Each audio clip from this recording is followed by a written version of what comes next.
Hi అండి, welcome back to my channel. ఈరోజు వీడియోలో మంచి రెసిపీని షేర్ చేస్తున్నానండి. ఈ రెసిపీ శరీరంలో రక్తపుష్టిని పెంచుతుంది, అదేవిధంగా ఎముకల దృఢత్వాన్ని కూడా మెరుగుపరుస్తుందండి.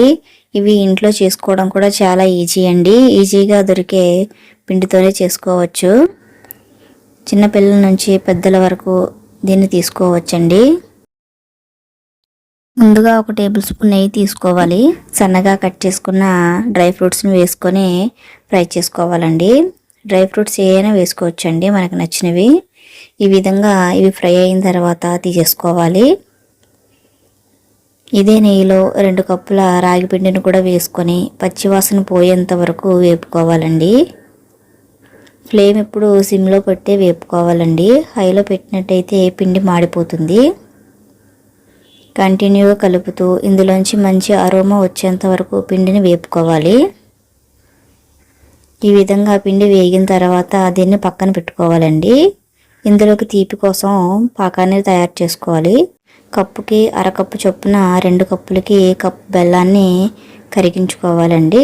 పావు గ్లాసు వాటర్ పోసి కరిగించుకొని వడకట్టి దీన్ని జిగురు పాకం రానివ్వాలండి. తీగ పాకం రావాల్సిన అవసరం లేదండి, పాకం జిగురుగా ఉంటే సరిపోతుంది. మనం 2 చేతులతో పట్టుకున్నప్పుడు జిగురుగా తగిలితే సరిపోతుందండి. ఈ విధంగా జిగురుగా ఉండాలండి.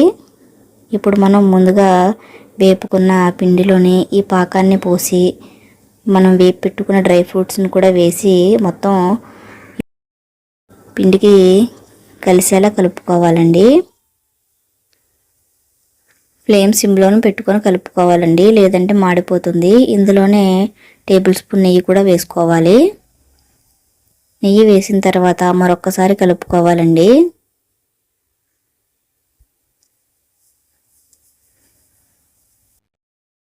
ఈ విధంగా కలుపుకున్న తర్వాత దీన్ని ఒక 10 నిమిషాలు రెస్ట్ ఉంచాలండి.